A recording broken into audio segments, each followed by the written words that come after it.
Hey guys, Rick Hogg with Warhog Tactical, and I want to talk to you as far as transporting your firearms via an aircraft. So for me as a firearms instructor, I travel all over the country, and people always ask me, hey, how are you getting your guns to and from where you're going? So really for me, it starts with, I've got to have a good quality case. So yes, you can secure your firearm in your luggage. I'm personally not a big fan of it. To me, I'm using something like this Pelican 1650 Air, and the reason I go with the Air, because it's lighter weight. I don't need to waste that much weight in my case, so I want to remove that. That's why I'm running with the Air. So I've got that case. The other thing that I need is I don't need TSA locks. I prefer keyed locks. And we'll talk more about this when we talk about going to the airport and actually dropping your firearm off. So kind of the rules for me is I want to make sure that, hey, if I'm transporting my pistol, I like to put it in a case. If I'm transporting my carbine, I like to put it in a case, and just talk you through my procedures there. So first and foremost, I'm going to open up my box. First thing I'm doing is verifying that my pistol is clear, which it is, because you're going to have to declare that once you get to the airport. Again, I like to use a good quality case, so something like this Vertex. It holds my mags. And again, this is the last one to go in there. Yep, verified all my magazines are empty. Close up on this side, and again, just zip it up. You know, since I am traveling, can't forget to take a copy of the firearms training notebook with me.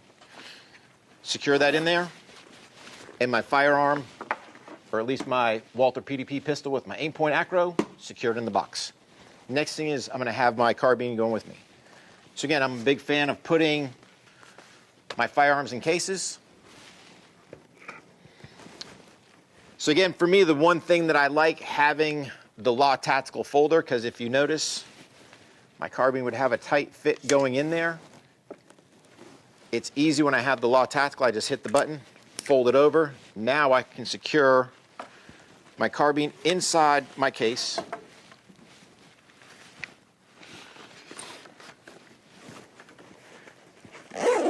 Zip up my case, and I'm going to stow it inside my Pelican case. Now, question comes in when it comes to ammunition. The rule for the ammunition is it must be in factory boxes. So to me, I take a look at, this is how far I'm breaking it down. What am I using for factory boxes? So if you look at something like this Spear Gold Dot here, or even just this PMC box, you can notice a distinct size difference. It doesn't say, it just says factory package. I could take the Gold Dot out of here and put it in this one, still have the same ammunition, but again, I'm just looking to conserve space in there. As a general rule, 11 pounds is the amount of ammo that you can transport in your checked baggage. And again, you can see the same thing, you know, again, 2 different boxes of rifle ammunition. Again, 2 different sizes for 50 rounds here, where now you can just see I've got these 2 boxes of Winchester, 40 rounds. How much less space, especially when I turn it sideways this way. So again, that's why I'm flying with something like these boxes here, but we'll stow these in. The one question I can't give you, or the one question I can't answer for you is, technically this is a factory package. I don't know if they would allow. I would probably steer away from things in plastic bags, even though it has the manufacturing label on there. Just go with boxes because that's what the airlines recognize. So once I have all my items in there, I can't forget, hey, make sure you got your whatever accoutrements, in this case, my concealed carry holster. Again, my rifle magazine is empty. We'll get that stowed in there. Now I'm going to go ahead and close my box. And for me, I'll hit my latches, but I will not, at least for me, I will not lock my box until I get to the airport. Why? Because once I get to the airport, I need to declare to the ticket agent that I am declaring firearms to check in. They're going to give you a little card to fill out that says unloaded firearms. It'll have to put your signature on there. And again, it gives you specific instructions on there as far as that you're declaring that all ammunition is separate from the firearms, secured in ammunition boxes or containers is required. Then there's no loose ammo in there. So it clearly states on there. The thing is, it also gives you some other instructions that the firearms contained in my checked baggage are not loaded and will be locked in a hard-sided container. And I will remain, and this is the key part, and this is where some confusion comes in, so just understand this when you're working with the especially with TSA, I will retain the key and combo to the hard side case at all times, okay? So make sure you read this, understand what it's saying, because you may have some issues down the road. So at this point, I place my unloaded firearms card inside my case.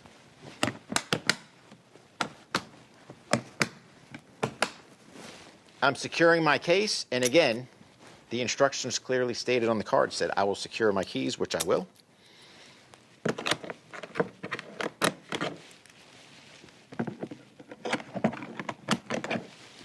My case is locked up. Now we're going to TSA.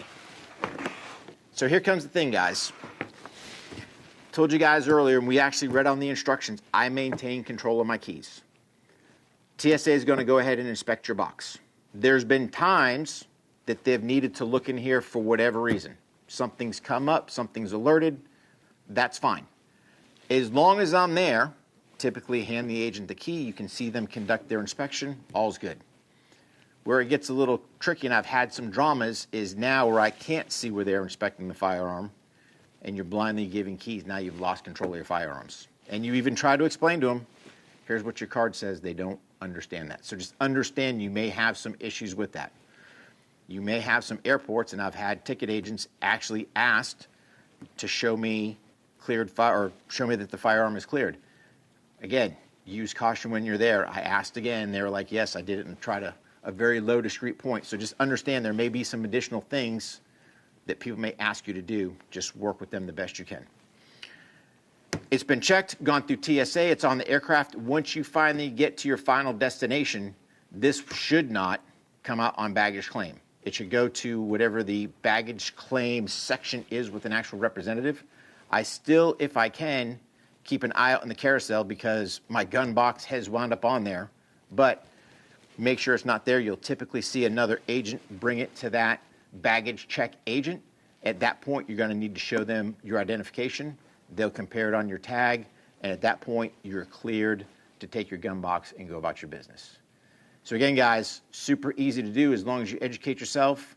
Flying with firearms, don't cheat yourself by not flying with them because you don't understand the rules or what to do.